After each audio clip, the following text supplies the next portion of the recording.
Pero está más de decir, bueno, todo examen obstétrico.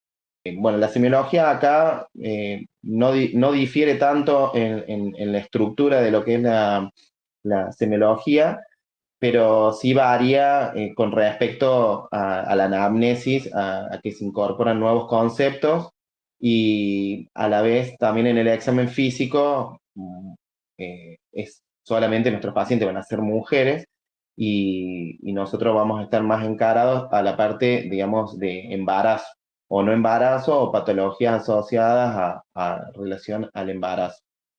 Entonces, en obstetricia, nosotros, bueno, y aparte en el examen incorporamos lo del tacto vaginal, especuloscopia, bueno, tanto en gineco como en obstetricia. Pero bueno, de más está de decir, bueno, que en la anamnesis uno primero tiene que instaurar una relación médico-paciente de empatía. Los chicos, bueno, la comisión que rotó hoy conmigo, bueno, presenciamos y hicimos una consulta justamente en la guardia, que bueno, es un lugar que no es el más adecuado, digamos, para una consulta obstétrica, porque nosotros tenemos divididos en box. En la mayoría de las maternidades hay box y, digamos, hay unas cortinas, entonces está separado por eso. Entonces, bueno, cuando le decimos, bueno, debería ser un ambiente grato y privado, a veces no se cumple en la guardia, en la urgencia, todo eso, pero hay que intentar de que sea lo más grato y más privado posible. Dicho esto, a lo que voy es que nosotros de esta forma vamos a obtener mucho más, mejores resultados si la paciente está tranquila y se siente cómoda con nosotros, ya que hay pacientes que es su primer embarazo, entonces desconocen mucha de su sintomatología, entonces a veces, como hoy cuando la comisión estaba rotando con nosotros, la paciente refería a dolores abdominales y tenía 38 semanas, por ejemplo. Los dolores abdominales eran rítmicos, era en la zona del abdomen, justo ocupaba la altura uterina y lo que corresponde a útero, entonces se aumentaba el tono de ese abdomen, entonces era una contracción. Una paciente que ya ha tenido partos anteriormente va a consultar en la guardia y va a decir que consulta por contracciones.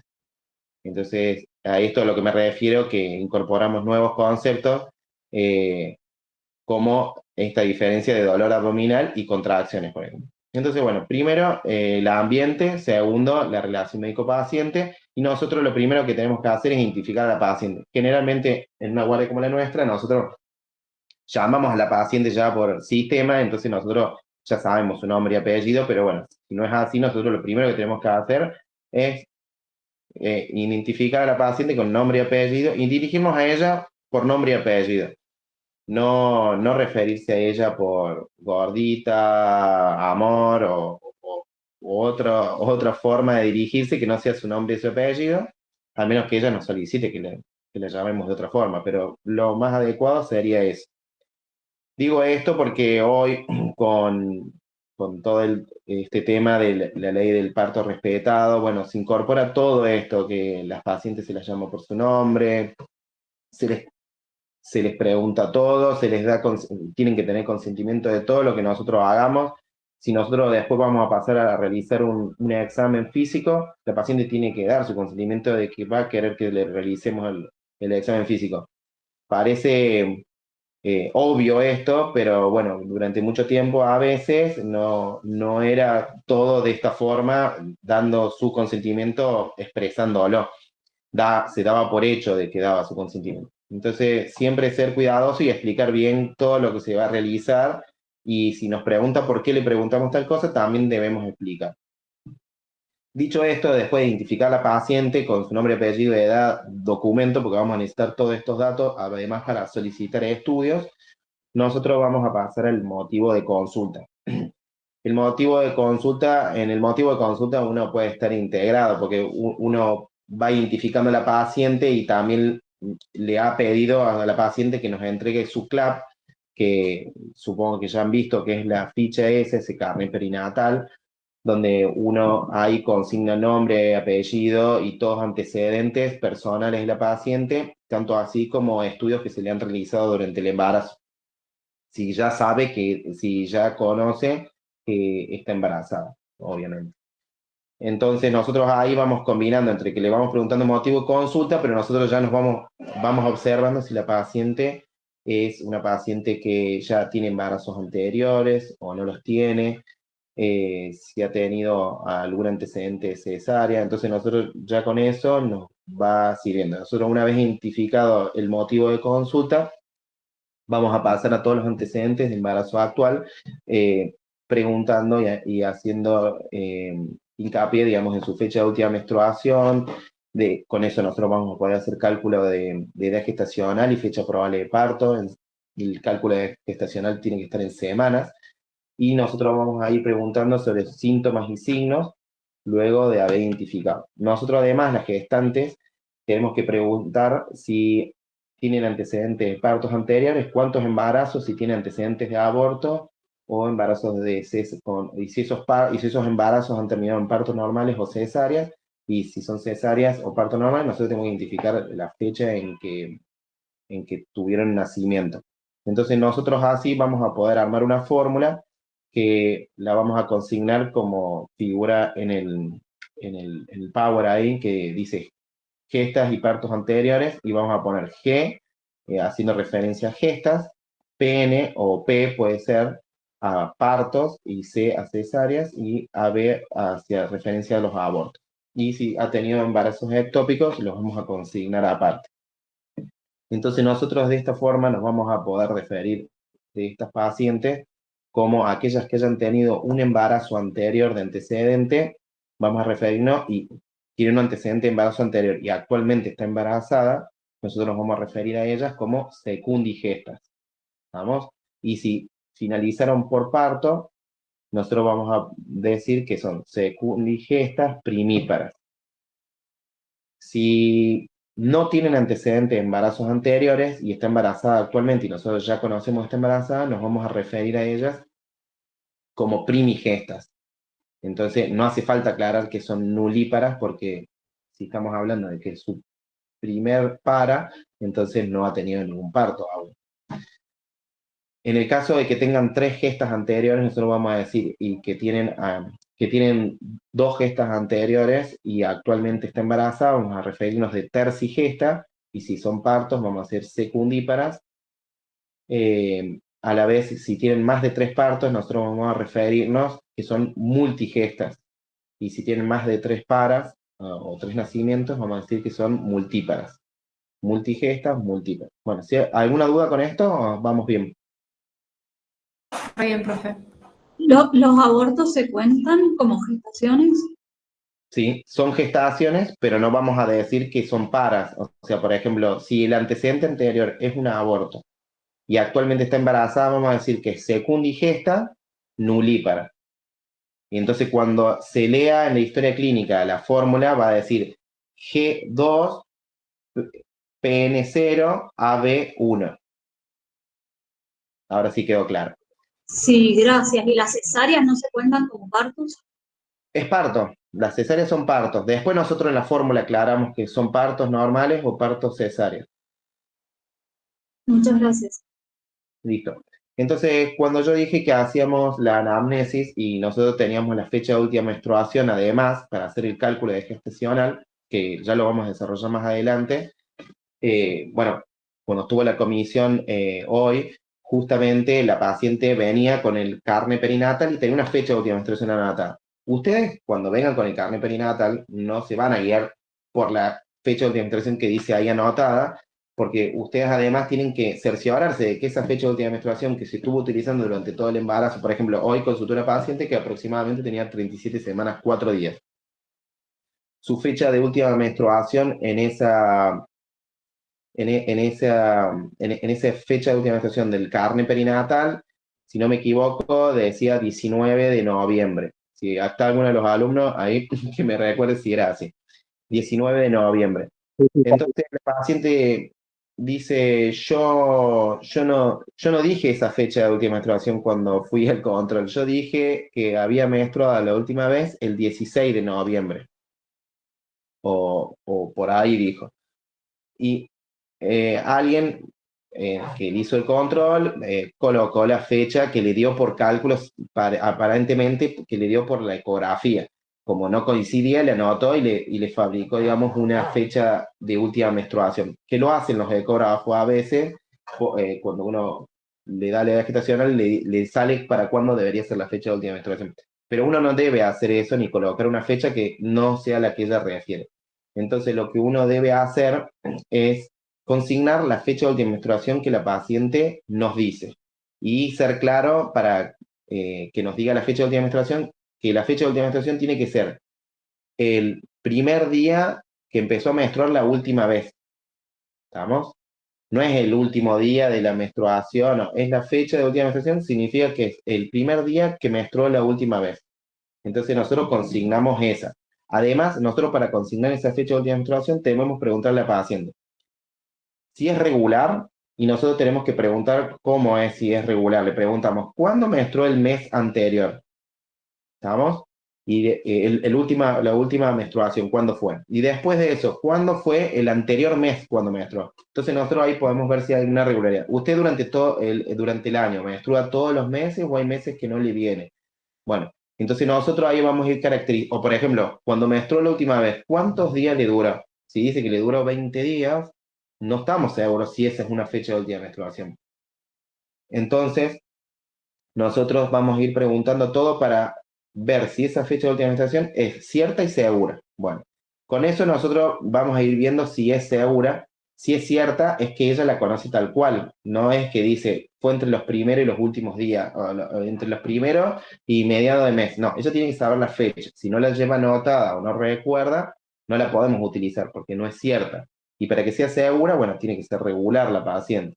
Además, no tiene que haber estado en tratamiento anticonceptivos y tiene que haber menstruado los últimos 3 meses. Bueno, se entiende todos estos parámetros para que sea cierto y seguro. Dicho esto, vamos a ir avanzando, digamos, con la anamnesis. Nosotros ya acá tenemos un perfil de la paciente, sabemos si tiene partos anteriores, sabemos su fecha de última menstruación. Nosotros con eso vamos a ir calculando la fecha probable de parto y la edad gestacional. Además, nosotros vamos a hacer una anamnesis. Si no es una urgencia médica esta, nosotros vamos a hacer una anamnesis más completa sobre detallando sus ciclos menstruales, a qué edad tuvo su menarca, cuáles eran sus métodos anticonceptivos, si ha tenido síntomas de dismenorrea, dispareunia, sinusorragia, a qué edad fue el inicio de relaciones sexuales. Bueno, todo como está en el power descrito ahí, que es muy parecido a la historia clínica de gineco. Obviamente que si nosotros tenemos una urgencia, porque estamos atendiendo a una paciente en guardia, por ejemplo, hoy estábamos atendiendo a una paciente en guardia, ¿cuándo vamos a ver si es una urgencia? Y bueno, la paciente dijo que vino por contracciones. Nosotros caracterizamos la paciente, sabemos si tiene partos anteriores o no, preguntamos la fecha de última menstruación, hicimos el cálculo de edad gestacional como hicimos hoy, nos dio 37,4. Nosotros además vimos que no coincidía la fecha probable, no coincidía la fecha de FUM con el cálculo de fecha probable de parto que nos daba, con la que nos daba con la ecografía. Entonces, como la diferencia entre la fecha de última menstruación, el cálculo con la fecha de última menstruación y la ecografía era mayor a 7 días, nosotros utilizamos la ecografía que era temprana. ¿Qué significa esto? Que las ecografías tempranas son aquellas de menos de 20 semanas y pueden ser mayores de 14 semanas. Y una ecografía precoz es aquella que es menor a 14 semanas. 14 semanas serían 3 meses, para que se vayan dando una idea. Yo les voy a enseñar cómo calcular la edad gestacional en semana más adelante, pero tienen que saber que el primer trimestre transcurre entre las 6 semanas el primer mes, las 10 semanas el segundo mes y las 14 semanas el tercer mes. Todas las ecografías debajo de las 14 semanas las consideramos precoces. Estas ecografías tienen un margen de error de 5 días con respecto a la fecha de última menstruación. O sea que si nosotros ya tenemos una diferencia mayor de 5 a 7 días, deberíamos guiarnos por la ecografía. En la ecografía nosotros generalmente hasta las 14 semanas utilizamos lo que llamamos CRL. ¿Qué significa? Significa que es la longitud embrionaria máxima o es la longitud que hay de la cabeza, del céfalo, al rabo, decimos. O sea, céfalo. Pero bueno, nosotros lo llamamos CRL. O lo van a ver escrito en algunas ecografías como LEM, que es LEM, que significa longitud embrionaria máxima. Entonces, debajo de las 14 semanas, eso tiene un margen de error de 7 días y nosotros nos guiaríamos por eso. Cuando superamos las 14 semanas, nosotros ya estaríamos en el segundo trimestre y en la ecografía nosotros deberíamos considerar el DBP, que es el diámetro biparietal.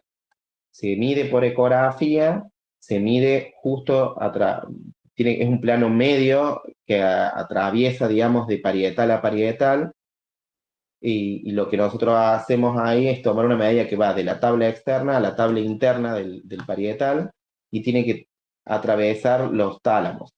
Entonces, esa medida, si no es superior a 70 milímetros, nosotros podemos usar el DBP para calcular la edad gestacional.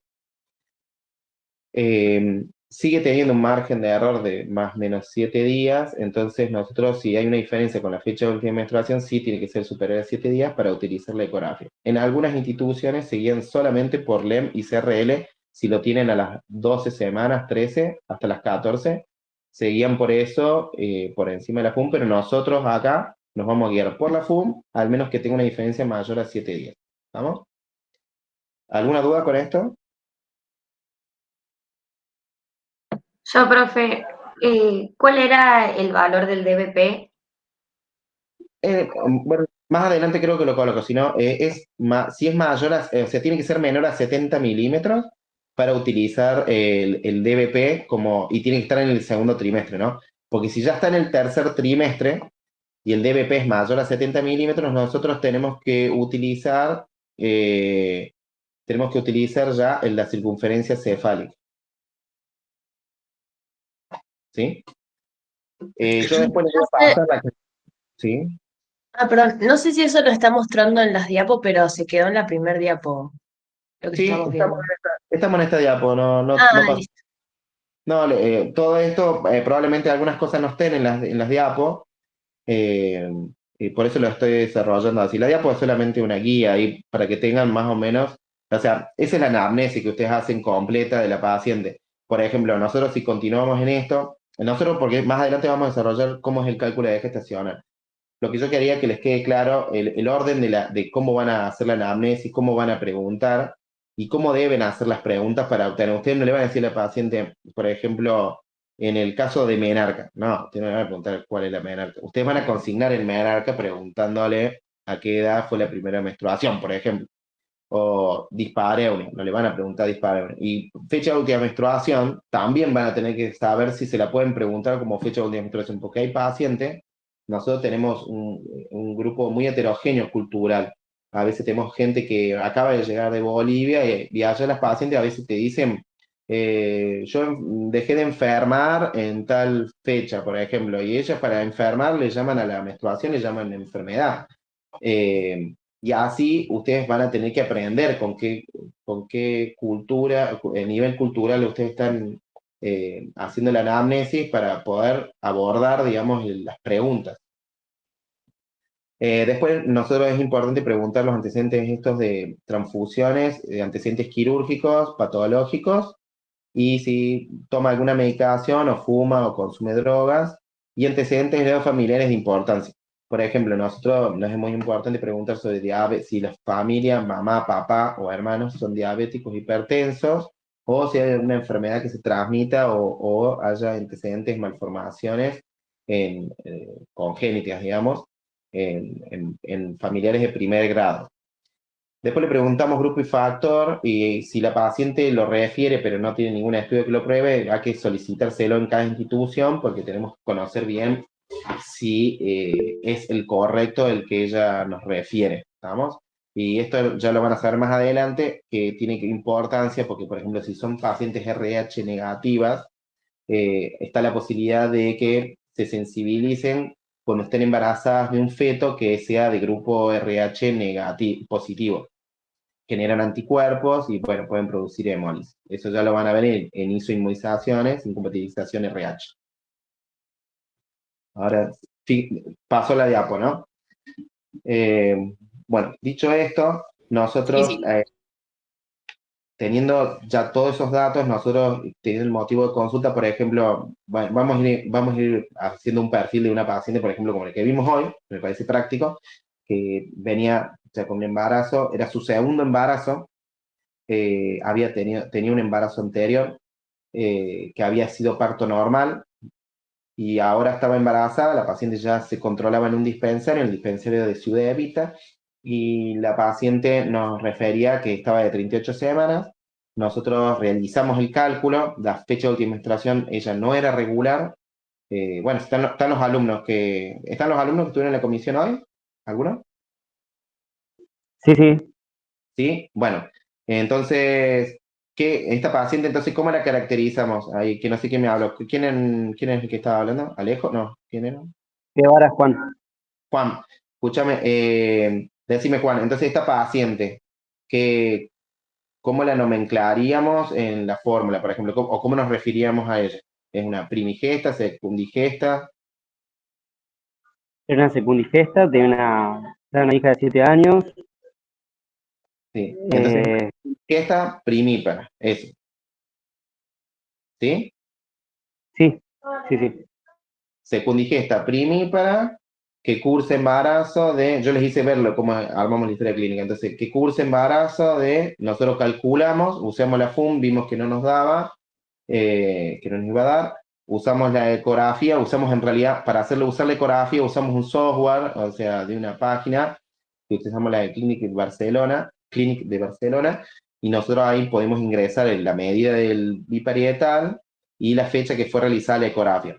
Si no tenemos el software, igual podemos calcularlo. ¿Cómo hacemos? Vemos la cantidad de semanas que dice para el DBPS y nosotros usamos la fecha.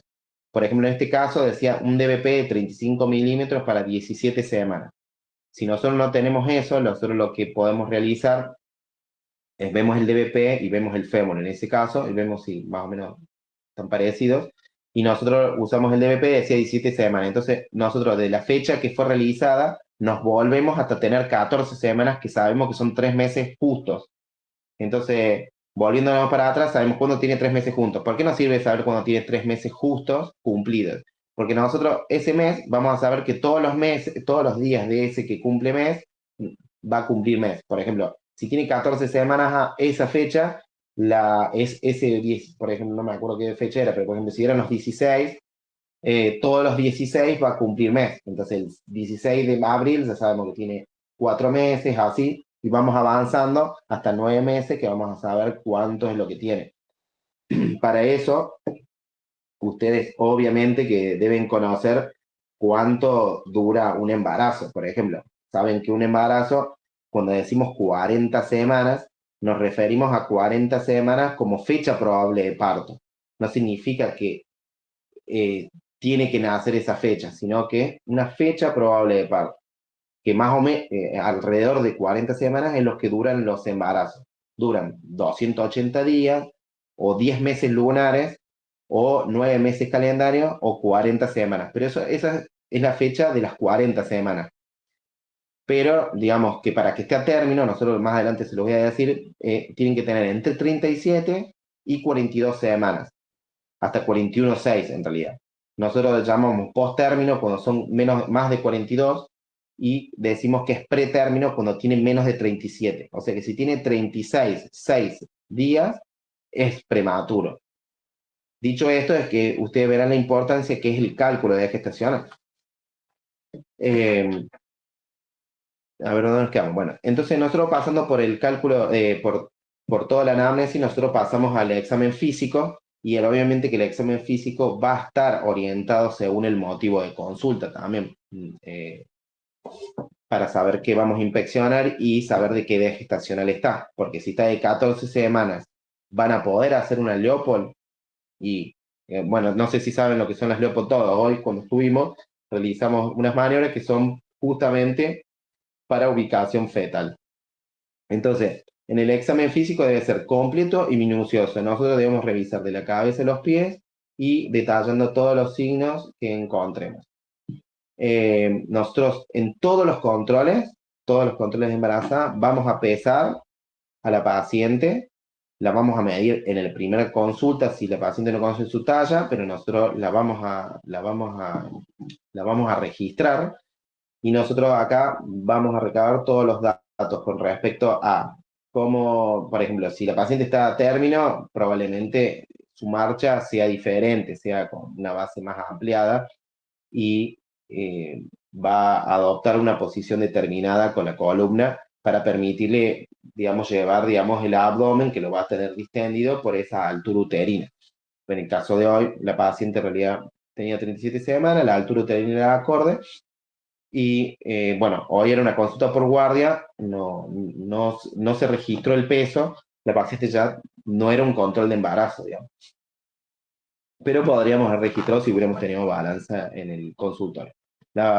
Entonces nosotros, en todas las consultas de control de embarazo, nosotros vamos a registrar el peso, porque tenemos que ir viendo cómo va la curva ponderal de esa paciente. ¿Cuánto debe aumentar de peso la paciente durante el embarazo? Bueno, aproximadamente decimos que entre 6,5 kilos y 12 kilos es más o menos lo que le correspondería aumentar, y lo que tiene que ver con respecto, digamos, al aumento de líquido, el aumento de peso fetal, el aumento de peso materno, eh, y eso es lo que hace el incremento. Aumenta todos los meses parejo la paciente, por ejemplo, muchas veces piensan que tienen que aumentar 1 kilo por mes. No, a los primer trimestre les corresponderá aumentar 1.600 gramos, y en el segundo trimestre va a aumentar 5,5 kilos, casi 6 kilos, y en el último trimestre aumentará casi 4 kilos. O sea que vemos que el mayor aumento ponderal está en el segundo trimestre. Esto tiene lógica porque hay un salto, digamos, en el crecimiento fetal, el aumento del líquido y el aumento de la torta placentaria, que ya después, en el tercer trimestre, en las últimas semanas de embarazo, eso se empieza ya a estancar un poco. Entonces, el segundo trimestre sería el de mayor aumento de peso ponderal de la paciente. Más o menos decimos que el aumento de peso materno debe ser un 20% del peso corporal. No es así cuando la paciente tiene una obesidad mórbida. En ese caso, nosotros vamos a intentar, bueno, nosotros debemos conocer en el anamnesis también cuál es la nutrición que tiene la paciente, qué alimentos son los que incorpora. Entonces nosotros debemos llevar a cabo, si podemos, le haremos a nutrición, y si no, nosotros tendremos que armarle una dieta a la paciente para que la paciente, su aumento de peso sea menor del 10%, por ejemplo, en una obesidad mórbida, o que mantenga su peso. Pero no podemos hacer que la paciente descienda de peso durante el embarazo. Eso tiene que quedar bastante claro, que no queremos hacer dieta a un embarazo.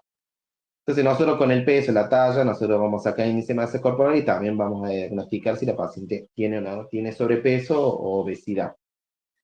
Entonces, más o menos dijimos que el aumento de peso ponderal debe estar alrededor de entre los 6 y los 12,5 kilos. Depende de la bibliografía, hay bibliografía que dice hasta 15 kilos. Obviamente que tiene que ver, depende del peso inicial con el que arrancó el embarazo. El peso generalmente está asociado al crecimiento fetal, el crecimiento de la placenta y el líquido amniótico, digamos. El aumento del útero y, bueno, el aumento ponderal de la paciente, ¿no? En el examen nosotros vamos a intentar, digamos, en el caso de hoy, que era una paciente embarazada de 37 semanas, nosotros lo que hicimos fue inspeccionar el abdomen, lo revisamos la paciente. De ahí nosotros pasamos a la palpación del abdomen, porque ella refirió contracciones. Entonces nosotros, mediante la palpación, es como constatamos las contracciones. Eso es lo más importante, que dice, a ver, si usted le pregunta, ¿cómo constata contracciones? Mediante la palpación. ¿Cómo las tengo que controlar? Durante 10 minutos. Eso se llama dinámica uterina. Nosotros vamos a controlar cuántas contracciones entran en los 10 minutos, cuánto duran las contracciones. Para hacer contracciones de dinámica uterina, nosotros decimos que por lo menos tienen que tener mayor a 30 segundos. En algunos lugares podrán encontrar que dicen mayor de 25 segundos, pero bueno, más o menos andamos en ese rango. Y bueno, nosotros decimos entonces, si tiene una contracción, una o dos contracciones en 30 segundos durante 10 minutos, lo consignamos como DU. No sé si se logra ver ahí donde dice dinámica uterina.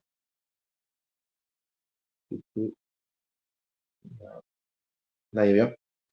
Bueno, entonces nosotros consignamos DU, 2 puntos, y decimos 2 barra 30 segundos barra 10 minutos. Y así consignamos la dinámica uterina. Además de eso, nosotros tenemos que, mediante las Leopold, determinar cómo está ubicado el feto, y de esa forma nosotros podemos determinar dónde auscultar los latidos. Entonces, el control de esa paciente tiene que estar determinada la ubicación fetal con cuál es la presentación, cuál es el dorso, cuál es la situación. ¿Saben? Ustedes ya saben definir situación, presentación, dorso. No, profe, no tuvimos esa clase, la verdad. ¿No tuvieron nomenclatura obstétrica, no la tuvieron? Sí, sí tuvimos. Sí, sí, fue la Bueno, Sí, anterior. pero no la vimos. Bueno, está bien. no, porque justamente está en otro teórico, por eso digo, si la vieron, no. Bueno, después lo desarrollamos, pero bueno, ustedes, ahora cuando les dé Leopold, si te quedó alguna duda a vos con respecto a eso, la vemos alguna de las definiciones. Es porque para poder pasar a Leopold, por eso. Entonces, nosotros durante la exploración dijimos, bueno, hacemos de la cabeza a los pies, nosotros mediante inspección y palpación vamos a determinar, la palpación vamos a determinar las contracciones, mediante la auscultación podemos determinar los latidos fetales, ¿no? Nosotros vamos a medir esa altura uterina, utilizamos generalmente una cinta que hoy se la mostré a los alumnos que estaban, es una cinta que está numerada y en centímetros, y a la vez en cada medición te dice si corresponde a cuánta edad gestacional, y tiene marcadas los percentiles de cuánto debería estar para cada edad gestacional, en cuántos centímetros. Esta cinta tiene un 0, y del 0 se coloca en el borde superior del pubis. ¿Se entiende? Y la llevamos, o sea, con una mano nosotros le apoyamos el 0 sobre el borde superior del pubis. Y con la otra mano la llevamos entre el dedo índice y el medio a la cinta, y la llevamos con la mano hasta el fondo del útero. Y nosotros ahí determinamos cuántos centímetros tiene. Entonces, nosotros mediante este examen, nosotros vamos a determinar si la altura uterina corresponde a su edad gestacional, con la palpación cuántas contracciones, y vamos a determinar dinámica uterina. A la vez, con la palpación vamos a identificar movimientos fetales. Entonces, movimientos fetales lo podemos abreviar como MAF, movimientos activos fetales, le vamos a poner positivo. Mediante la auscultación o mediante un instrumento que se llama Doppler, nosotros vamos a poder determinar los latidos fetales cardíacos, que nosotros los vamos a ocultar mejor del dorso, del dorso y más cerca del polo cefálico. O sea, tenemos que tratar de estarlos más cerca de los hombros del feto para poder ocultar los latidos o escucharlos con el Doppler. Entonces, por eso es muy importante después realizar la maniobra de Leopold y saber cómo se realizan para poder identificar el dorso, identificar la presentación, dónde está ubicada, porque si no, no vamos a encontrar latidos, vamos a estar dando vueltas con el estetoscopio de Pinar o con el Doppler, y bueno, nos va a llevar tiempo, o vamos a pensar que no los logramos identificar y vamos a tener que realizar una ecografía para encontrarlo.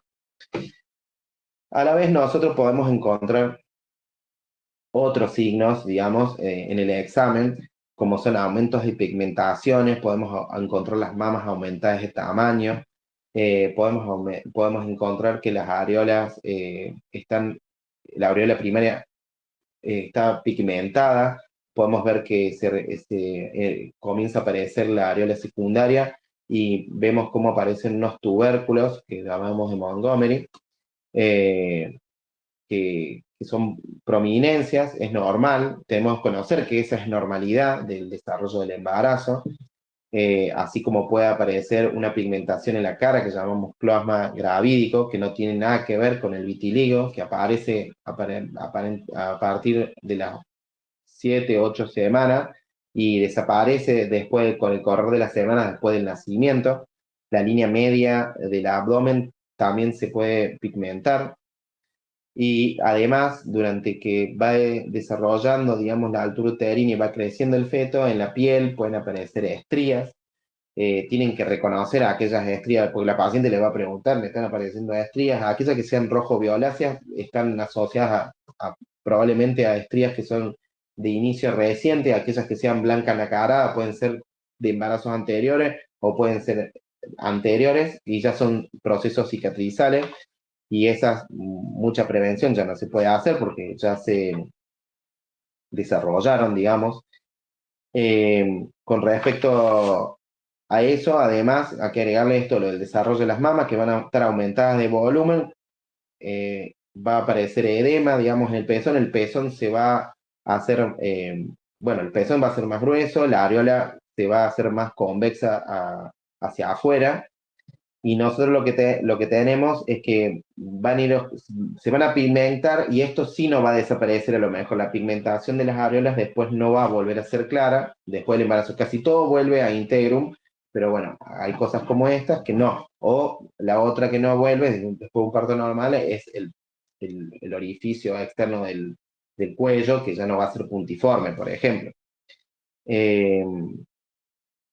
Dicho esto, nosotros además en el examen físico obstétrico, nosotros contamos con otras herramientas como es hacer la especuloscopía, el tacto vaginal, la inspección de los fondos de sacos, y nosotros a través de estas exploraciones, nosotros podemos encontrar algunos otros signos, como son, por ejemplo, que podemos tener una coloración más violácea, digamos, en el introito vaginal, que esto nosotros llamamos el signo de Chadwick, y eso es un signo precoz, digamos, de que la paciente puede corresponder a un embarazo, si todavía no lo sabe. Nosotros, llega una paciente, por ejemplo, y nos refiere que no le viene la menstruación, que está con náuseas, que vomita a la mañana, que se siente cansada. Le hacemos examen físico, vemos que no tiene altura uterina, entonces no descartamos este embarazo. Lo primero que le preguntamos es si se realizó algún test de embarazo. Le preguntamos hace cuánto que no le viene.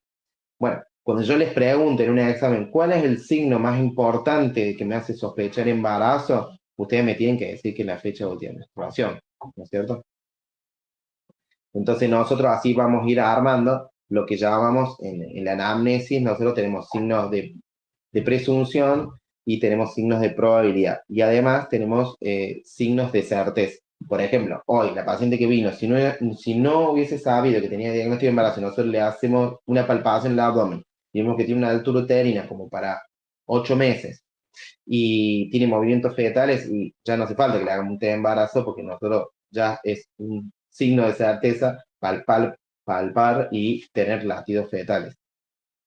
¿Se entiende esto, no? Sí, sí. Bueno, entonces, dicho esto, nosotros vamos a ir desarrollando después los otros signos y síntomas más adelante. Nosotros, para hacer diagnóstico de embarazo, nosotros en la primera mitad del embarazo, hasta los que serían más o menos hasta los 4 meses y medio, o 20 semanas, que es lo que llamamos, menos de 20, o sea, tenemos diagnóstico más menos de 20 semanas y más de 20 semanas. Generalmente en la primera mitad del embarazo, los síntomas, ahí está, los síntomas y signos están dados generalmente por cambios anatómicos y fisiológicos en el organismo materno. En la segunda mitad del embarazo, los principales signos están dados por el feto y se convierten en certeza, como palpar e identificar movimientos fetales y latidos. Clásicamente se dividía así en primera y segunda mitad, ¿no? El diagnóstico de embarazo, entonces nosotros tenemos síntomas y signos de presunción y probabilidad y certeza. Y tenemos métodos auxiliares de laboratorio como podemos hacer un test de embarazo y tenemos la ecografía. La ecografía se vuelve de certeza como método de diagnóstico. Cuando yo hablo de signos de presunción, hablo de aquellos que están relacionados a los sistemas en general y no orientados, digamos, al aparato genital femenino, digamos, sino están desarrollados, digamos, por ejemplo, la paciente refiere náuseas y refieren vómitos matutinos, por ejemplo. En la piel, lo del closma gravídico, que son este aumento de pigmentación que se le puede dar en la cara, que respeta, digamos, respeta los ojos y respeta la boca, que no tiene nada que ver con el vitiligo, digamos. Entonces, en el aparato urinario aumenta la frecuencia de la orina, que llamamos colacuria, y puede aumentar durante la noche. Que tenemos que diferenciar que la paciente tenga una poliacuria y no que tenga poliacuria, tenesmo, urgencia miccional y que esté relacionado a una infección urinaria, ¿no es cierto? Que dicho sea de paso, el embarazo es mucho más frecuente que las pacientes tengan infecciones urinarias. Después podemos tener cambios en el gusto, como disgeusias, podemos tener hiperosmia, que es cuando le molestan los olores a la paciente. Y en el estado general aumenta el cansancio, aumenta el ritmo de sueño. Bueno, y pueden aparecer también esto de las varices en el aparato circulatorio, y todos estos signos son de presunción y están relacionados al aparato en general.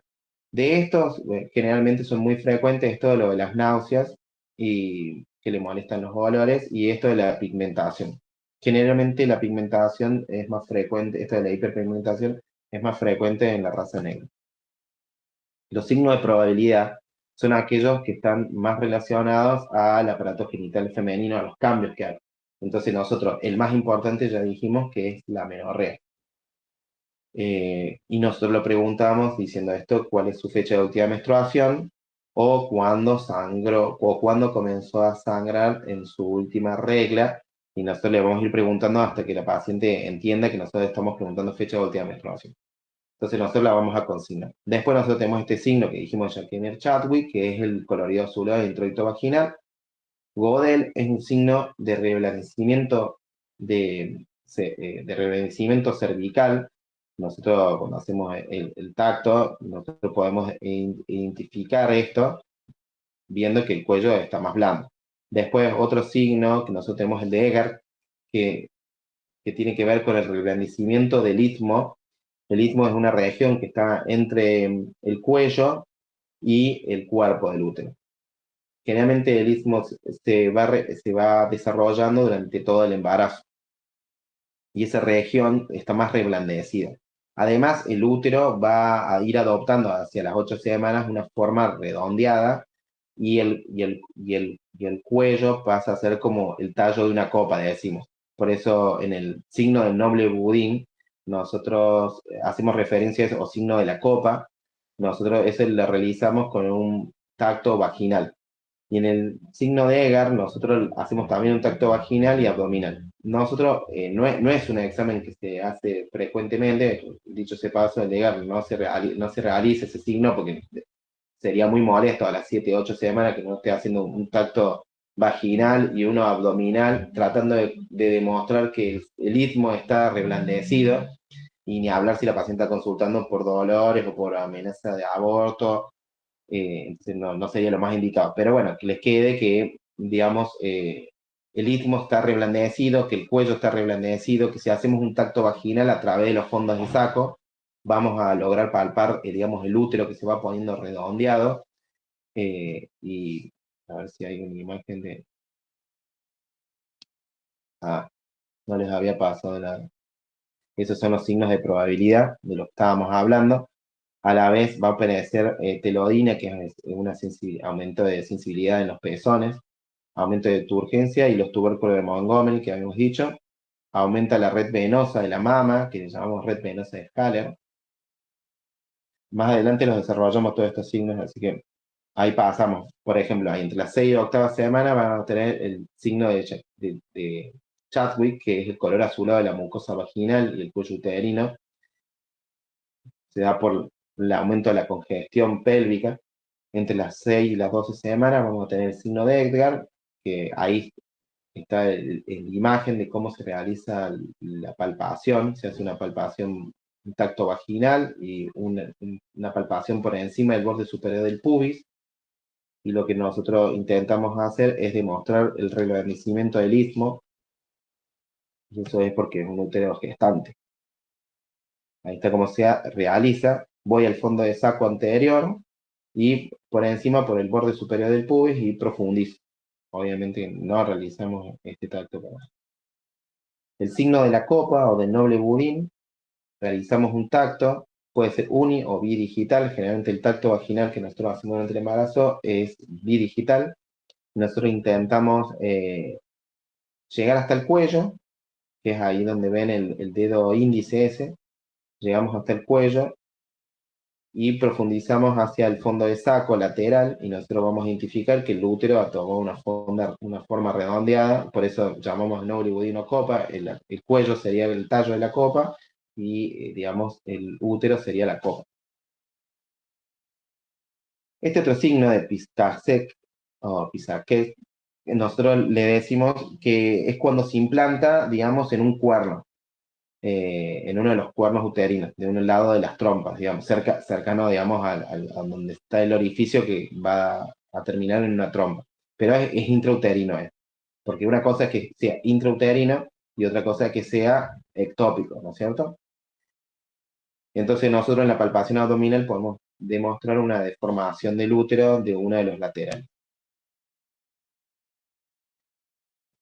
Entonces, hablando de los signos de probabilidad de presunción, espero que les haya quedado claro, no son con los que hacemos diagnóstico de certeza, sino con aquellos que vamos a hacer diagnóstico de certeza, van a ser con los signos de certeza. Auscultar latidos, por ejemplo, uno, con la maniobra del Leopold, nosotros vamos a identificar percepción de los movimientos activos fetales y sumando la comprobación ecográfica del embarazo.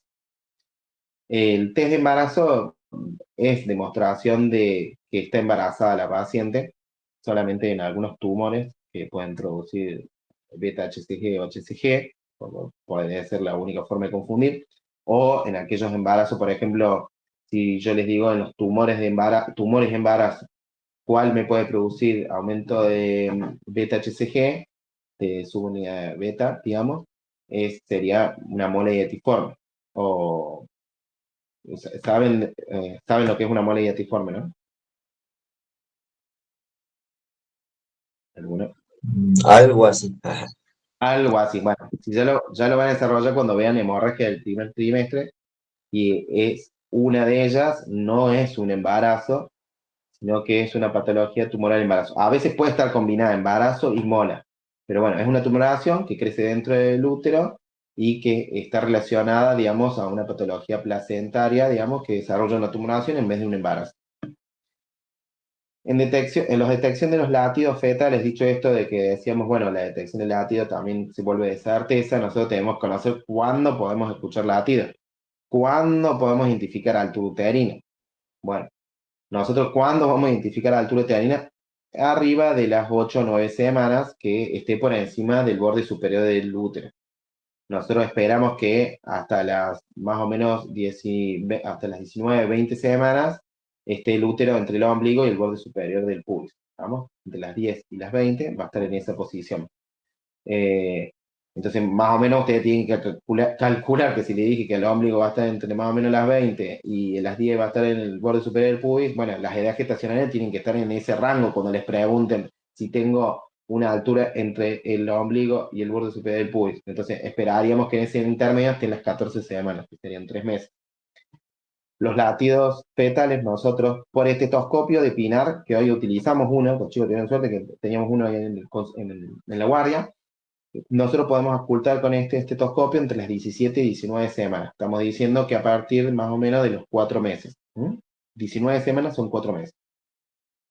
Por Doppler, que es el instrumento que utilizamos para escuchar los latidos, nosotros vamos a poder escuchar con eso a partir de las 10 semanas y depende de la sensibilidad del equipo, ¿no? Porque a las 10 semanas estamos medio borderline para poder escucharlo con estos instrumentos y depende de la sensibilidad. Por eso cuando uno compra estos equipos tiene que fijarse de la sensibilidad. Generalmente a partir de las 12 semanas, pero bueno, de las 10 semanas la bibliografía dice, pero bueno, sepan esto de que estamos al borde. Por ecografía nosotros vamos a poder escuchar los latidos cardíacos a partir de las 5ª semana por transvaginal y por abdomen a partir de la 6ª, 7ª semana. Hay equipos con mejor resolución y con Doppler mucho más sensibles y con mejores imágenes. Entonces, de eso es que depende las 6 a 7 semanas o la 5ª semana. Esos valores los tienen que conocer, ¿no? Acá pasamos a la parte que por ahí suele ser un problema, el tema del cálculo de edad gestacional.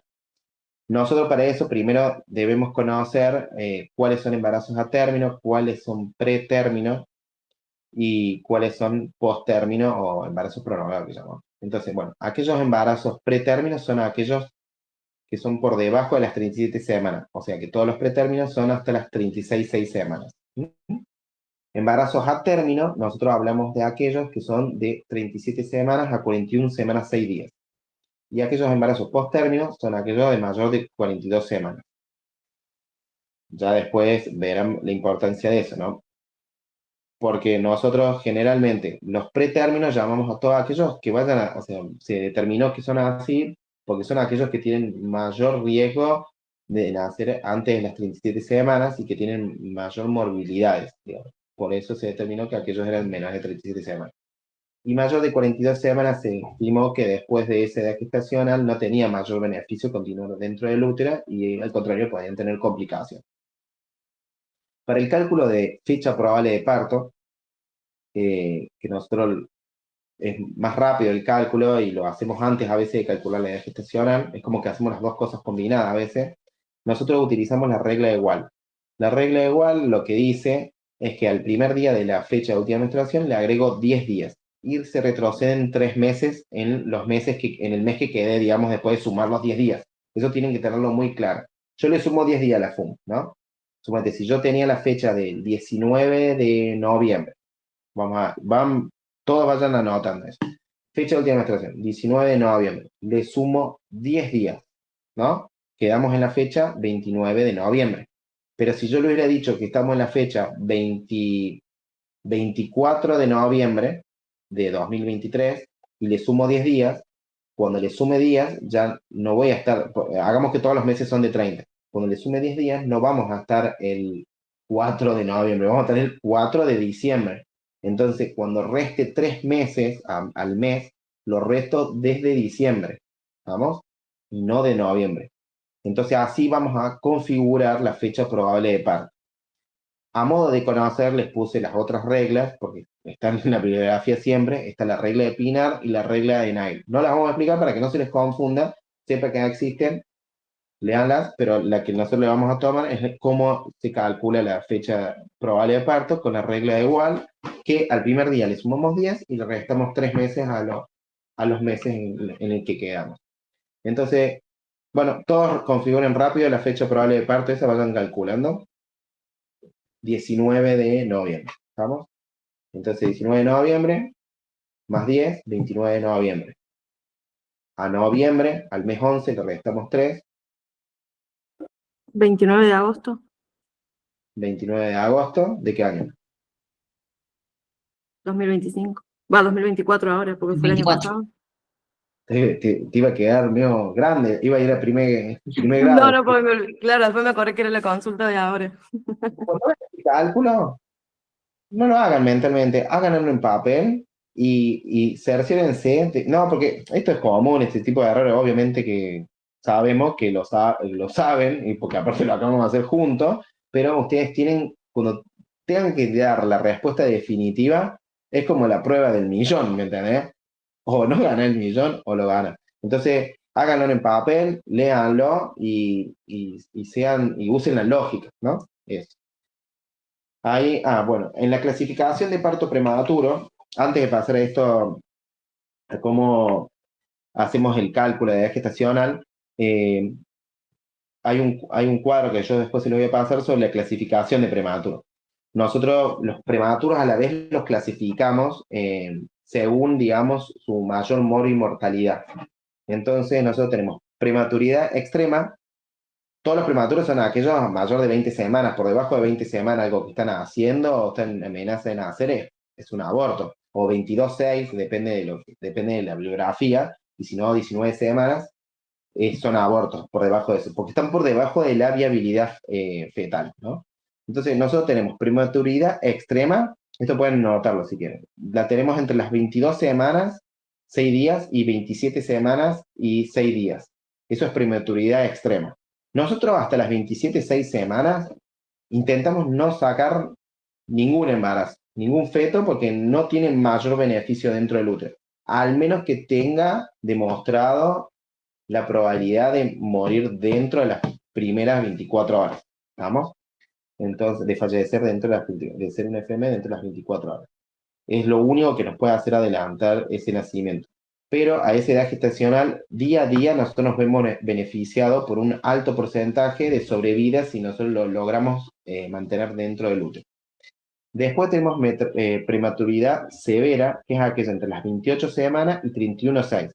Por eso nosotros acá también tenemos mucho cuidado al finalizar un embarazo, indicar una finalización, si no tiene una indicación muy precisa, porque es una prematuridad severa y nos vamos a ver con un gran problema en la parte de la posibilidad de respirar, del intercambio de oxígeno del feto. Después nosotros tenemos prematuridad moderada entre las 32 semanas y las 33,6. Si bien el feto es inmaduro y de un pulmón inmaduro todavía, nosotros nos vemos con mayores probabilidades haciendo maduración en que puedan hacer si lo necesitamos y tiene indicación. Y prematuridad leve es aquella entre las 34 semanas y 36,6. Cuando digo leve, no significa que nosotros decimos, bueno, es leve, pueden hacer. No, no pueden hacer, es prematuro. Tienen mayores complicaciones que los embarazos de 37 semanas para arriba. Entonces, tiene que tener como todo una indicación para finalizar o dejar que evolucione naturalmente. Ese, si en el caso de que estuviese con contracción. Bueno, todos anotaron eso. El cálculo de edad gestacional. Bueno, acá viene la parte que es una regla.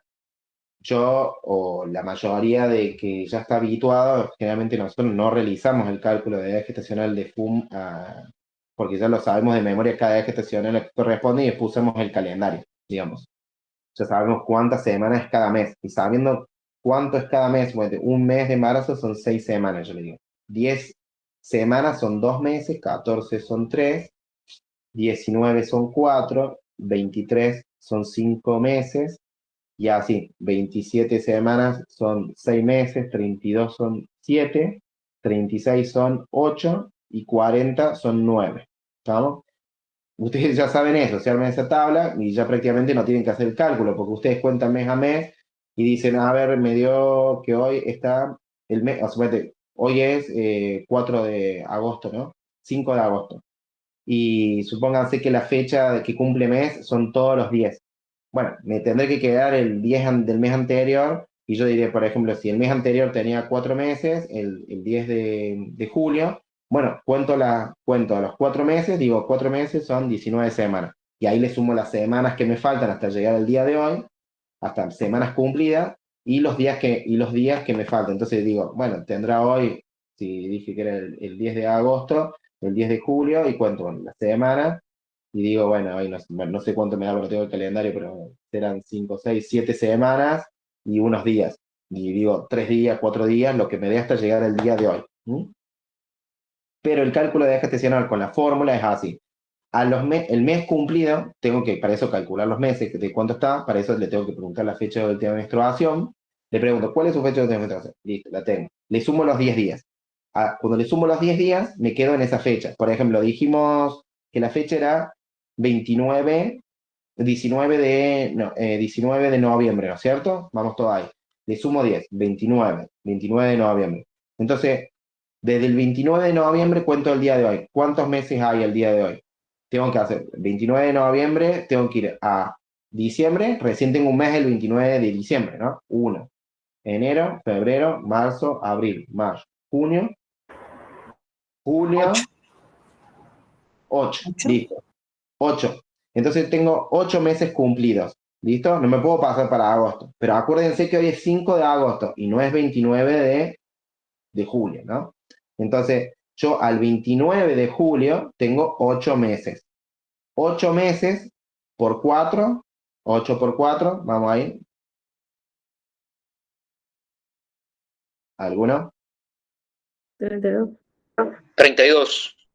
Listo. Bueno, estamos en el primero, segundo o tercer trimestre. Tercer trimestre. Tercer, ¿Eh? Tercero. En el tercer tercer trimestre. Listo, tercer trimestre. Entonces, si estamos en el tercer trimestre, a 32 le sumo 4. 4. Listo. Entonces tenemos 32 semanas, le sumo 4. O sea, digo, tengo 32, le sumo 4, nos va a dar, 36 semanas. listo, 36 semanas. Eso es lo que quería. Entonces, 36 semanas, ¿qué día? 29 de julio. Bueno, y el día de hoy, ¿cuánto hay? 30. Una semana más. Bueno, entonces, ¿cuántas semanas está la paciente? 37 semanas. 37 semanas. ¿Y cuántos días? ¿O está justo?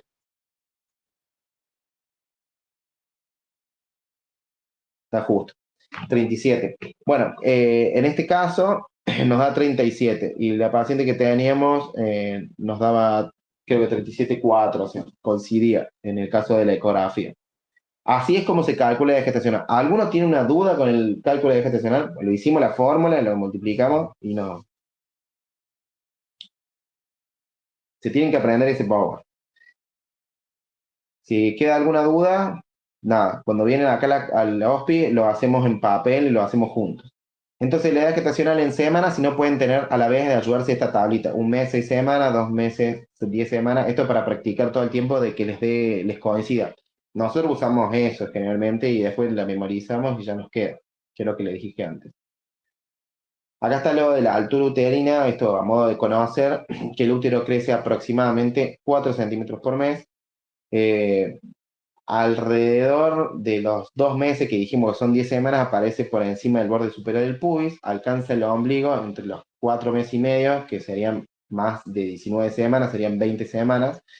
A los 7 meses está entre el ombligo y el apéndice cifoides. A los 8 meses, que son 36 semanas, va a estar en el apéndice cifoides aproximadamente. Esto siempre que vaya creciendo bien el bebé, ¿no? Si nosotros venimos con una curva de crecimiento y de repente se queda de un mes a otro, tenemos que pensar que no está creciendo de acorde, ¿no? A los 9 meses, ¿qué sucede? Que estaba en el apéndice cifoides, bueno, después si el bebé se encaja o desciende por debajo del borde superior del pubis, ¿qué va a suceder?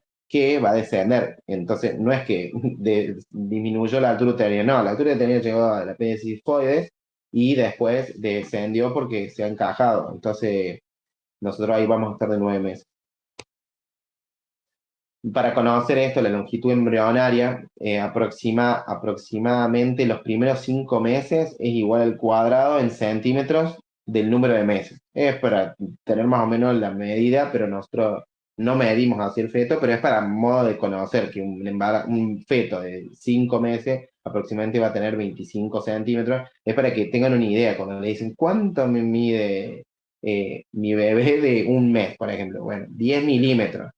De 2 meses, bueno, 40, que son 10 semanas, bueno, 40 milímetros. Hasta el tercer mes, ustedes pueden tener ahí, si pasan las 14, 15 semanas, va a tener 9 centímetros. Bueno, volvemos a esto del examen físico, que era lo que habíamos estado hablando, de las Leopold. Nosotros, bueno, hicimos palpación, determinamos las contracciones, vimos ahora necesitamos nosotros identificar cómo está ubicado el feto dentro del útero. Entonces, para esto nosotros debemos saber qué relación tiene el feto, su eje longitudinal con el eje longitudinal de la madre. Entonces, nosotros así, ¿qué vamos a determinar? A ver, si alguno vio lo de nomenclatura que dijeron que ya lo vieron para su compañera que se lo presenten. Puede ser cualquiera. Es la situación, profe, no, pero sí lo leí. Ah, bueno, genial, listo. Bueno, no, pero es que así vamos practicando, porque eso se lo preguntan así tal cual. Le dicen, ¿qué situación? Entonces ustedes dicen, es la relación del eje longitudinal fetal y el eje longitudinal materno. Listo. Con eso ustedes tienen que el feto puede estar longitudinal, transverso o oblicuo. Después, cuando yo les diga qué es posición, ustedes tienen que decir que es la relación. Bueno, ustedes pueden decir que es la relación del dorso con uno de los laterales maternos también, pero bueno, en realidad cuando uno en lo teórico, cuando uno tiene que referirse a la posición o hacer la definición, uno dice que es la relación entre el punto de reparo y una de las hemipelvis materna, ¿no? Pero bueno, nosotros en realidad cuando hacemos la palpación en el Leopold queremos determinar de qué lado está el dorso y nosotros decimos que esta es la posición, decimos que es dorso derecho o izquierdo. ¿Estamos? Siempre que estemos hablando de fetos que estén en una presentación que sea, digamos, occipital, digamos, y que sea en una flexión máxima, entonces nosotros ahí nuestro punto de reparo va a coincidir, digamos, con el dorso. Por eso decimos lo del punto de reparo. Creo que se entendió, ¿no es cierto? El problema viene cuando nosotros le preguntamos qué es presentación a veces. Y creo que por eso quizás quería decir algo con respecto a eso, que no estaba bien claro. Bueno, la presentación, esto para que les quede todo claro, aunque ya hayan visto nomenclatura, bueno, tienen que decirlo de esta forma, que es la parte del feto que primero se ofrece al estrecho superior de la pelvis, lo ocupa y es capaz de cumplir con un mecanismo de parto determinado. ¿Estamos? O que es capaz de desarrollar un mecanismo determinado de parto durante el trabajo de parto. Pero bueno, es lo mismo en sí. ¿Qué significa esto? Que si yo les digo que tengo una situación transversa y les digo cuál es la presentación, ¿qué me dicen ustedes?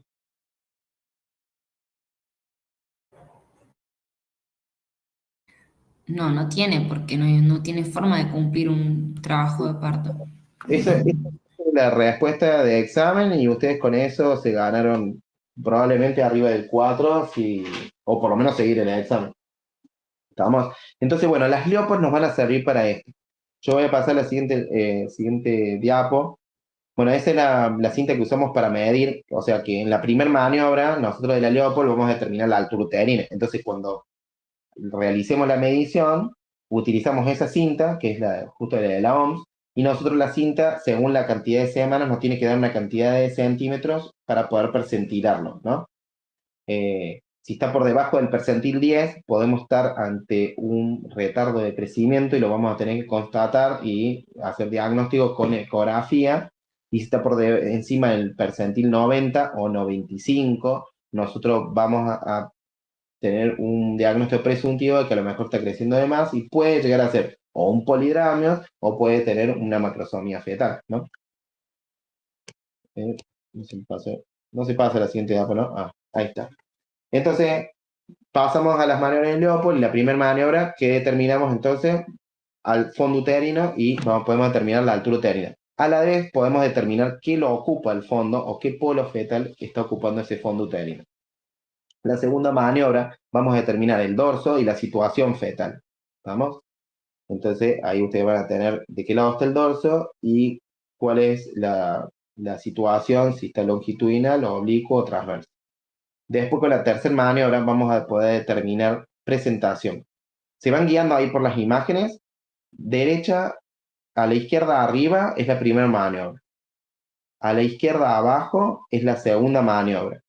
La segunda maniobra se deja una mano fija con la palma de la mano hacia el abdomen materno y con la mano contralateral exploramos el lateral S, vamos palpando de arriba hacia abajo y vamos determinando si toda la superficie es regular y tiene algún grado de dureza, nosotros determinamos que puede ser que el dorso esté de ese lado. Dejamos la mano fija contralateral y con la otra mano que estaba fija, exploramos, y si con esa otra mano nosotros determinamos que tenemos en la palpación algunas áreas heterogéneas en la palpación, por ejemplo, pasa a ser de duro a blando, nosotros podemos determinar que probablemente, no sé qué pasó con la cámara, que de ese lado están los miembros. Entonces nosotros ahí decimos, bueno, el dorso está derecho o izquierdo según la palpación lateral de ese abdomen. La tercera maniobra es la derecha arriba, y nosotros en forma de pinza, con nuestro dedo pulgar por un lado, nuestro dedo índice y nuestro dedo medio, intentamos por encima del borde superior del pubis, intentamos en forma de pinza tomar que ocupa ese estrecho inferior, digamos, ese abdomen inferior, y nosotros lo tomamos con las manos. Nosotros podemos entreabrir esa pinza y con el dedo pulgar hacer, impulsar, digamos, esa presentación que tenemos. Y si esa presentación va hacia el índice y el dedo medio y sentimos que rebotan esos dedos y me vuelve el dedo pulgar, nosotros podemos decir que tenemos peloteo y puede ser el polo cefálico.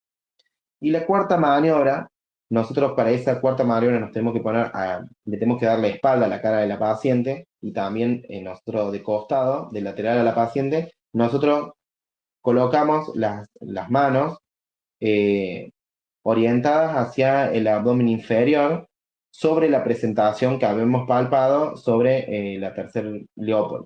Entonces nosotros lo que hacemos es ir de arriba a abajo de esa presentación, depende de cómo esté ubicada, y orientamos hacia el borde superior del pubis. Entonces nosotros vemos si la presentación esa la podemos abarcar completa o si llegamos hasta el borde superior del pubis y nos falta la mitad de esa presentación que palpamos. Entonces ahí nosotros podemos decir que está encajado, que está libre. Nosotros en realidad para determinar el nivel de encaje no se suele utilizar esta maniobra para hacer, porque nosotros generalmente, ¿qué hacemos? Hacemos un tacto y vemos cómo está la dilatación, y si no tiene dilatación a través de los fondos de saco, pero nosotros podemos ver si esa presentación está por debajo del borde superior del pubis o está por encima del borde superior del pubis. Y si está por encima o debajo del borde inferior del pubis también. Entonces podemos hacer todo eso mediante tacto. Ah, se salió la diapo, ¿no, chicos? No, profe, ¿se ve? Pero se ve la...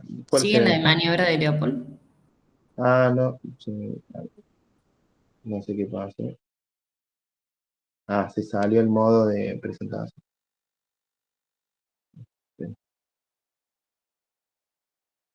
Me sale. 2 segundos.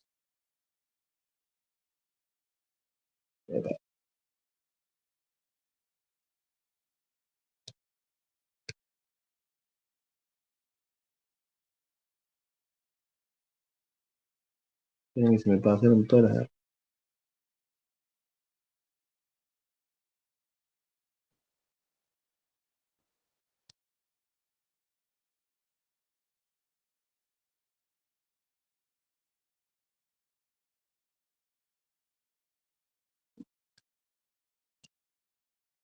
Ahí está. Listo. Bueno, y estas serían las maneras de loco. Esto era la ubicación, que ya lo ven en nomenclatura. Entonces, bueno, ahí está lo del plasma gravídico, o sea, como para que vieran una imagen. Vamos a pasar. Eso es lo de las areolas, la hiperpigmentación. Ahí tienen la areola primaria, secundaria, los tubérculos de Montgomery. En la palpación, hoy los chicos identificaron contracciones, que eran contracciones de trabajo de parto. Ustedes, además, después hay que diferenciar aquellas contracciones que son de Braxton Hicks o contracciones primarias inadecuadas con respecto a las contracciones de trabajo de parto. Eso es parte de la práctica. Se pasó el PowerPoint. Ahí está. En los métodos auxiliares, ustedes acá les voy a presentar, digamos, lo que son las pruebas, los test de embarazo. Ustedes tienen que diferenciar aquellos test de embarazo que son de solo gonadotropina coriónica y aquellos que tienen que ver con la subunidad beta. Nosotros generalmente lo que intentamos es pedir subunidad beta cuantitativa o cualitativa, pero digamos es la que precozmente primero aparece, digamos. Por eso nosotros tratamos de que sea esa la que se solicite. Pero bueno, todavía hay test de embarazo que vienen de solo gonadotropina coriónica. Nosotros con los métodos auxiliares lo que hacemos es sospechar el embarazo. La paciente viene con amenorrea de 2 meses, o 1 mes, no tiene altura uterina. Nosotros le vamos a preguntar la fecha de última menstruación y vamos a ver si le podemos realizar o no un test de embarazo. Por eso es importante conocer la sensibilidad de estos métodos. Nosotros si hacemos una prueba de inhibición de la aglutinación, por ejemplo un Gravindex, este se positiviza a los 15 días del atraso menstrual. Entonces, por ejemplo, si la paciente todavía no tiene un atraso, todavía no tiene 6 semanas de atraso, y yo le puedo pedir un test de embarazo, o sea, antes de que le tendría que venir la fecha de menstruación, Y no, porque ya sé que el Gravindex se positiviza a partir de los 15 días. Si yo le hago una prueba de aglutinación directa, que va a ser positivo entre 4 a 11 días del atraso menstrual, estoy en la misma situación y son DHCGs generalmente. Después nosotros tenemos los test de embarazo que son con tecnología de anticuerpos monoclonales que están dirigidos contra la beta-HCG. Entonces nosotros lo que vamos a hacer es tratar de solicitar esto que tienen que ver como el EVA-test. Por ejemplo, si la paciente se realiza un test de embarazo en su domicilio, bueno, trataremos que sean de beta-HCG para que nosotros tengamos, por ejemplo, si la paciente, esto se positiviza a partir del 7º día de implantación. ¿Por qué? Porque lo produce citocistoplast. Entonces, nosotros, hasta que no esté implantado, no se va a dar. Y sabemos que los primeros 7 días va a migrar hasta el útero y va a comenzar a implantarse. Cuando comience a implantarse, puede empezar a producirse. Entonces, generalmente decimos que, bueno, después de la primera, segunda semana de la implantación, nosotros ya van a dar positivo todos los test de embarazo y todavía no va a haber tenido atraso, ¿no es cierto? Así que por regla general esperamos a que tenga por lo menos la menorrea la paciente. Que sería que le sumo los días que dijimos para cálculo de edad gestacional, por ejemplo, le sumo 10 días y cuento el siguiente mes. Si ese mes, suponete, 19 de noviembre, vamos a lo mismo, 19 de noviembre, fecha de última menstruación, le sumo 10, era 29. Entonces, el 29 de diciembre va a tener 6 semanas. Si yo hago el cálculo ese que multiplico por 4 y le sumo 2, 3 o 4, le tengo que sumar 2, me va a dar 6 semanas. Entonces, el 29 de diciembre, yo ya sé que va a tener 6 semanas. ¿Me van a dar positivo el test de bater? Sí. ¿Me va a dar positivo si le hago dosaje en sangre? Sí, me va a dar positivo. Entonces, eso es lo que yo tengo que conocer. Fecha de última menstruación, desde cuándo se positivizan y cuál es el método. Si yo voy a usar HCG, no pido ni por ninguna duda del mundo antes de el atraso. Si yo tengo dosaje de beta-HCG, de la subunidad beta de gonadotrofina coriónica, yo ya sé que se va a positivizar antes. Entonces, a partir de los 7 días de implantación. Entonces, si hoy es la fecha que le toca de última menstruación, yo ya se lo puedo pedir. Si la paciente tiene sintomatología de dolor abdominal y todavía no le vino la menstruación y falta una semana, bueno, yo le pido una cuantitativa, porque puede ser que sí, que no esté embarazada, o que esté embarazada, o que tenga un embarazo ectópico, por ejemplo. ¿Qué tengo que saber de la subunidad beta, que es la más importante que nosotros hacemos? Es que esta, en un embarazo normal, duplica cada 48 horas. Ustedes, sabiendo eso, ya saben que lo normal es que duplique cada 48. Si no duplica cada 48 horas, ¿qué escenarios tengo? Bueno, puede ser un embarazo que por algún motivo no está duplicando las cada 48 horas y que después empieza a duplicar cada 48 horas, puede suceder. Pero si tengo dolor abdominal o tengo sangrado o tengo hemorragia, pueden ser dos cosas. Uno, tiene un aborto o tiene un embarazo ectópico. ¿Pueden ser esos escenarios? Sí. Si esta aumenta mucho más, por ejemplo, en vez de duplicar cada 48 horas, yo tengo 10.000 y después tengo 100.000 y tengo que pensar en tumores del trofoblasto, como por ejemplo la mola identiforme. Entonces, dicho esto, ¿qué espero yo? Que la hormona gonadotrofina coriónica subunidad beta me dé un valor que esté acorde para la edad gestacional. Hay tablas para eso. Generalmente me va a tener que dar valores mayores a 50 miliunidades internacionales por mililitro para que sea positivo, o el valor es de 5 unidades internacionales, depende de cómo esté escrito. Y nosotros vamos a considerar que a partir de ahí tiene que duplicar cada 48 horas, porque ¿qué es lo que sucede? Fecha de última menstruación. Vamos a ponerle 19 de noviembre. Le hago el test de embarazo, me da positivo. Listo. Le hago un cualitativo, porque le puedo hacer cualitativo, me lo informan positivo o negativo. O cuantitativo. Mejor si tengo cuantitativo. Me lo informan positivo. Le hago ecografía. No veo nada en el útero. ¿Qué tengo que hacer? Si la paciente tiene dolor abdominal y tiene la menorrea para 6, 7 semanas, y estoy obligado a pedirle a las 48 horas otra subunidad beta para ver si duplica. y la ecografía se la puedo volver a repetir en 48 horas. Se la puedo volver a repetir, pero si la paciente no tiene dolor abdominal, puedo esperar otra semana para repetírsela. Ustedes ya saben cuándo se escuchan latidos y cuándo se ven los embarazos por ecografía. Entonces, bueno, acá está lo del Doppler. Ese es el Doppler, lo que utilizamos para escuchar latidos. Y generalmente nosotros con ese a partir de las 10 semanas con Doppler y 19 semanas con el TIGAR. Por ecografía, los embarazos, generalmente a partir de la 5ª semana, los vamos a poder ver por abdominal, pero probablemente no le escuchemos los latidos.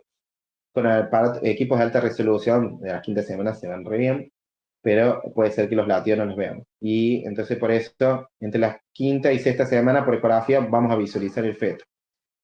Con una ecografía transvaginal, con equipos de alta resolución, se pueden llegar a ver esbozos fetales, embrionarios, a partir de las 4ª semana. Pero bueno, la sensibilidad del método es como que las 5 semanas es como desde cuando se ven por ecografía. Por radiografía se van a ver recién a las 16 semanas, así que si una paciente no sabe si está embarazada y no está menstruando y cae a hacerse una placa, bueno, tendrán que pedirle un test de embarazo, porque si está de 10 semanas o 14 semanas no lo van a ver, o sea, y va a haber estado embarazada. Es a modo de conocer, obviamente que en la época que no había ecografía y ya estaba la radiografía, se los veía así, pero obviamente que hasta las 14 semanas se están formando y puede generar malformaciones, digamos, fetales, el hacer estudios con irradiación.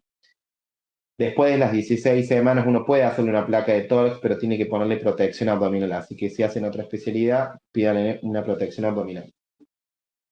Después, a modo de contarles, tenemos otros métodos para estudiar a las pacientes, son métodos complementarios, dijimos la ecografía, tenemos espéculo, tenemos todo el examen físico, pero bueno, parte de hacer diagnóstico de procedimientos, nosotros tenemos la amniocentesis, la cordocentesis y tenemos la punción de vellosidades coreales. Con estos métodos, nosotros, ¿qué podemos estudiar? Bueno, podemos estudiar líquido amniótico, por ejemplo, con amniocentesis podemos estudiar líquido amniótico, podemos estudiar madurez a través del líquido amniótico, podemos buscar células de manera para buscar hacer cariotipos en el caso de que sospechemos patologías cromosómicas. Entonces, a modo de saber, acá tenemos, por ejemplo, la amniocentesis es una punción mediante la cual extraemos líquido amniótico, se hace transabdominal y guiada por ecografía. Generalmente utilizamos una aguja 21G, ahí dice entre 20 o 22, bueno, generalmente tratamos de hacer una 21G para biopsia, estas suelen ser finas las puntas, entonces ahí está la técnica, cómo se realiza, nosotros lo realizamos acá en el hospital, se realiza en nuestra unidad de medicina fetal, ante distintos diagnósticos presuntivos, cuando realizamos los screening, a veces podemos tener la situación de que tenemos sospecha de que podemos tener una cromosomopatía, y este puede ser uno de los métodos para estudiar. A la vez se puede realizar amniocentesis para otras cosas, por ejemplo, para extraer líquido en el caso de sospecha de algunas infecciones. También podemos realizarlo para amniocentesis, digamos, o drenajes amnióticos, en realidad, también se hace guiados por eco en el caso de polidramios muy severos, para aliviar la sintomatología materna. También se pueden realizar para diagnosticar, digamos, madurez fetal, en el caso que debemos finalizar. Generalmente, bueno, esa es la metodología que se utiliza y se hace guiado por eco. Ya después les muestro un video cómo se ve. Esta solamente a modo de referencia, la amnioscopía, que se observaba el líquido a través de las membranas, pero tenés que tener dilatación, no se realiza esto ya, la amnioscopia no se utiliza, pero bueno, a modo de conocer, que vean un amnioscopio, vean cómo se realizaba antes y cómo hoy evolucionó a poder hacer punciones guiadas por eco, o punciones de vellosidades coreales, hasta cordocentesis, que más adelante ahí se las voy a hacer referencia a cómo se realiza. Cordocentesis, bueno, en esta se puede obtener una muestra de sangre a través de una punción guiada por ecografía también, se va hacia el cordón umbilical. Se recomienda realizar en la inserción del cordón umbilical, pero bueno, también se puede hacer sobre una asa, pero cercana hacia la placenta. Generalmente al feto se intenta sedarlo para que no se mueva tanto, y con esto nosotros podemos determinar, por ejemplo, diagnóstico de anemia fetal. Vieron que les dije antes lo importante del grupo y factor. Bueno, antes había muchas anemias fetales por esto, hay otras anemias fetales, por ejemplo, puede ser por parvovirus humano también, y bueno, esto se puede determinar primero una sospecha del diagnóstico mediante ecografía, haciendo un estudio de ecodoppler color, y que nosotros medimos una arteria cerebral y podemos determinar según su valor que este feto puede tener una anemia fetal, y nosotros, de acuerdo al valor que dé, vamos a tener que hacer el diagnóstico total, y mediante la cordocentesis nosotros podemos determinar qué grado de anemia y podemos realizar una transfusión fetal a la vez. A la vez que nosotros sacamos sangre, podemos sacar sangre y mandar células para hacer un cariotipo. Así que generalmente el acordo, bueno, no se realiza antes de las 18 semanas, ¿no? Después tenemos la punción de vellosidades coriales, que en vez de entrar al líquido amniótico, a veces tiene las mismas indicaciones que la amniocentesis para diagnóstico de cromosomopatías, nomás que la de vellosidades coriales a veces la podemos realizar antes, y la amniocentesis no se puede realizar tan precozmente, porque puede dar alteraciones fetales o malformaciones fetales. Entonces, generalmente la de vellosidades coriales, nosotros se entra por detrás de la placenta o por un lateral, y también se hace por vía abdominal, y nosotros guiados por ecografía siempre. También se usa una aguja 21G de punción. Después, nosotros tenemos otro método que no es totalmente 100% de diagnóstico, pero otra forma de estudiar ADN fetal, aparte de la amniocentesis, la cordocentesis y la punción de vellosidades coriales, existe el ADN fetal en sangre materna, ADN libre en sangre fetal materna, que nosotros esto lo determinamos extrayendo sangre de la madre, así se hace una extracción de sangre, y esta sangre se deriva en varios tubos, y lo que se hace es separar la fracción de ADN fetal que tiene circulante en la sangre materna. En el plasma materno existe más o menos una proporción del 10% de ADN fetal.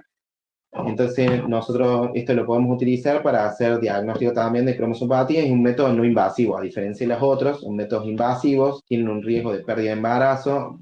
¿Cuánto? Dependiendo de la mano, pero más o menos está entre el 1 y el 2%. Depende del centro. Por eso, cuando uno va a realizar una punción, el riesgo de tener esa malformación o esa cromosomopatía o alteración genética debe superar digamos, ese porcentaje de pérdida que puede tener. A la vez, por el ADN fetal libre en sangre materna, podemos determinar también el sexo, obviamente, y por los otros también. Entonces, bueno, por ahí, si la madre no quiere ir a un método invasivo, puede ser una alternativa. Acá en Argentina no existe, se derivan las muestras afuera, tienen un costo elevado, pero bueno, es bueno saber que existe. Bueno, muchísimas gracias, chicos. Una pregunta.